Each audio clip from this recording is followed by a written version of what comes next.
મિત્રો આને ગરમેર કહેવાય, પણ આનો એકદમ સ્મોકી ફ્લેવર હોય.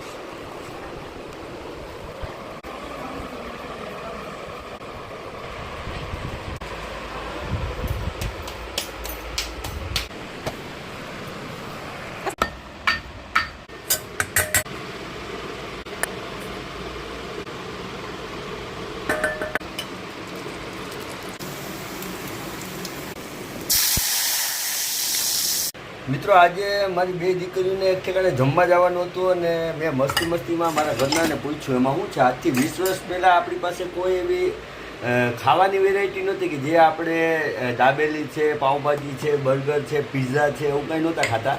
પરંતુ આપણે કાંઈ ખાવું હોય ને તો આપણે ગામમાં જઈને તો કોઈ એવી સુવિધા અવેલેબલ નહોતી કે જો એક તો હતી ડુંગળી, આપણે જે કહેવાય ને ગરીબોની કસ્તુરી, અને બીજું હતું લસણ, અને એના વગરનું કોઈ ત્રીજું શાક હોય ને તો એક સેવનું શાક છે. અને એના વગર પ્રાચીન કોઈ શાક કરીએ ને આપણું કે ભાઈ એના સિવાય છૂટકો નહીં. અને જે ઓલ્ડ એજ છે, જે 45, 50 કે 60 વર્ષના છે ને એ લોકોએ તો બહુ હટીને ખાધું હોય ને એવું કોઈ શાક હોય ને તો એ છે ચણાના લોટની કળિયુંનું શાક.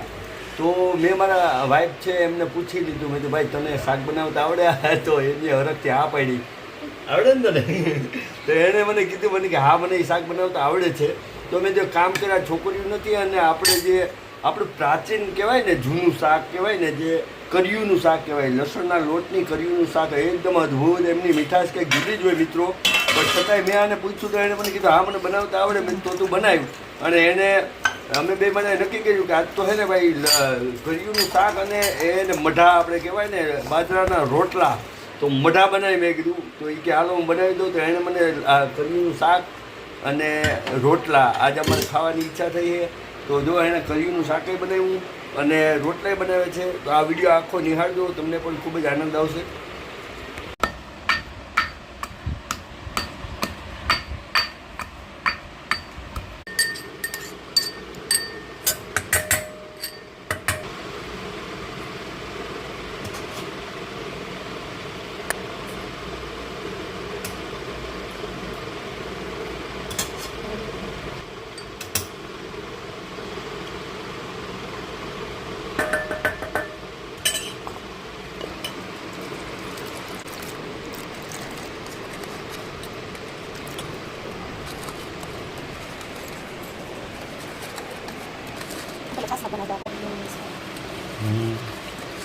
આપણું છે ને દેશી ખાણું હોય. ટૂંકમાં આજથી 20 વર્ષ પહેલાં કાંઈ નહોતું ને, આ પિઝા, બર્ગર, દાબેલી કાંઈનું જેનું આવિષ્કાર એ નહોતો થયો ને, ત્યારે આપણા વડવાઓ છે ને આ શાક બનાવીને એવી મોજ લેતા. અને એ શાક આજે આપણે બનાવીએ એમ લીધું આગળ વાત.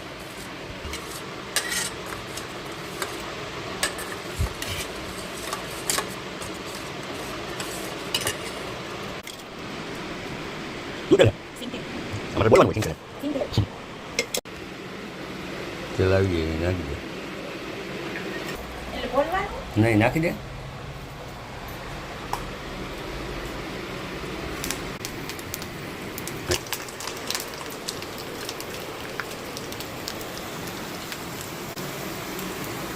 પેલા ગામડામાં આવું બનાવે.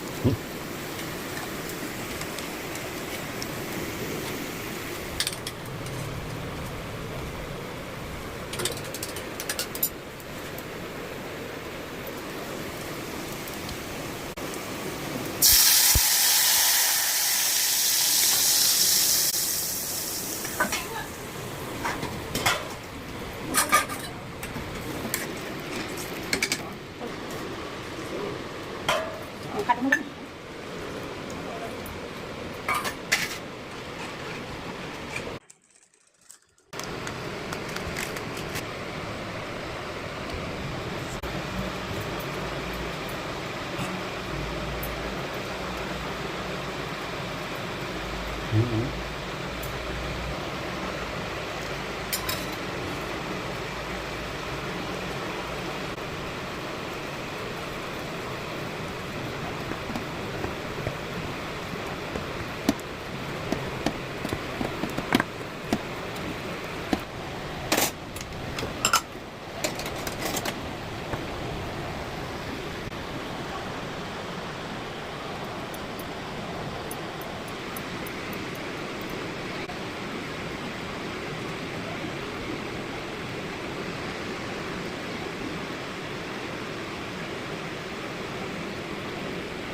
નાખી દે અંદર બસ.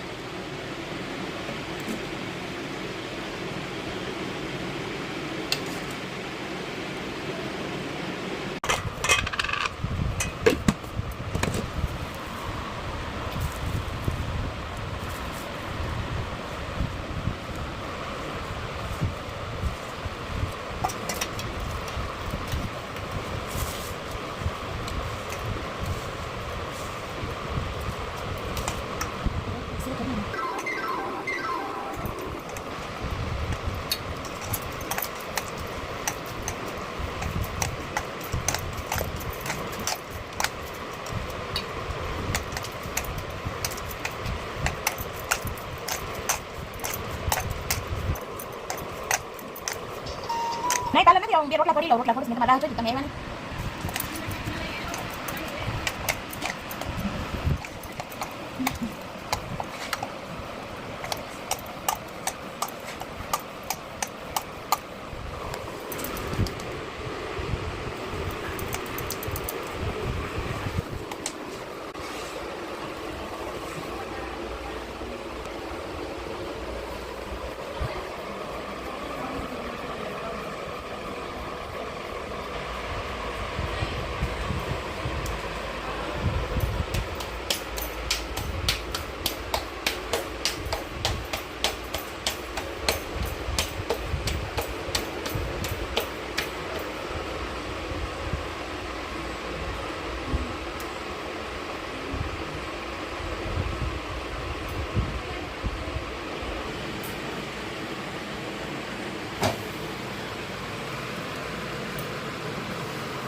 ફેરે ફેરે ફેરે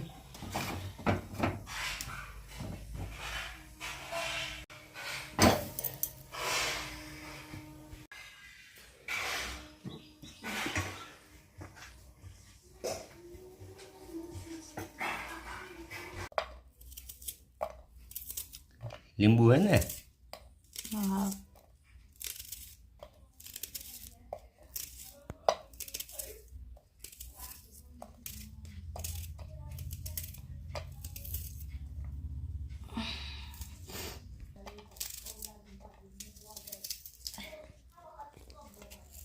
લીંબુ હે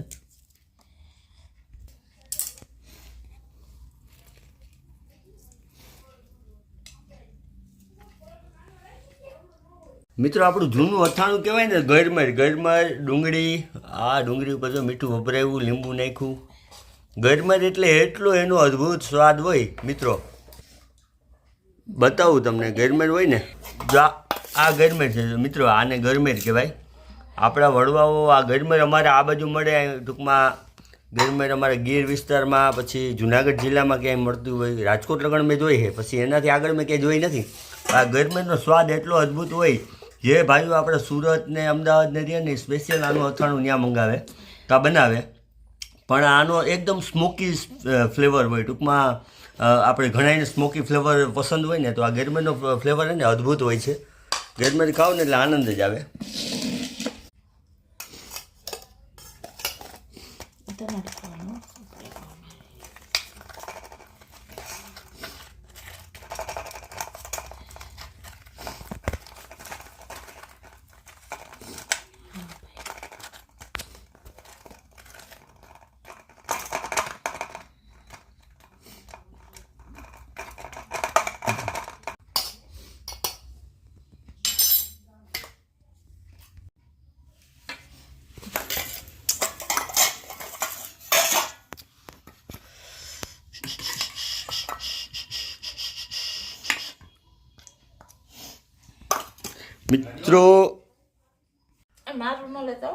મિત્રો આપણું ફાઇનલી તમે જુઓ એકદમ દેશી રજવાડી એને કર્યુંનું શાક થઈ ગયું છે ને હવે હું બેહું છું જમવા અને લાઇટ વહી ગઈ છે પણ ગરમી છે અને એકદમ આપણી ગુજરાતી થાળી અને દેશી થાળી ટૂંકમાં તમે જુઓ મિત્રો જો આ ડુંગળી છે એ લીંબુ નીચવેલું પછી ગરમર છે ગરમર ઘણાએ ખાધી હોય એટલે એને ખ્યાલ હોય કર્યુંનું શાક છે ચણાના લોટની કર્યુંનું શાક અને એકદમ અદ્ભુત રોટલા છે એને ઘીમાં એકદમ માખેલા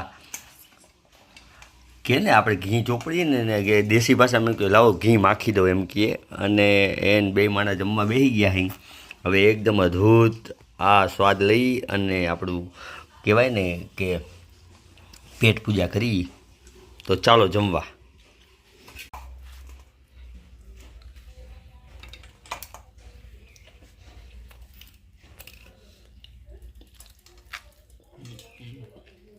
આ ગળમાં છે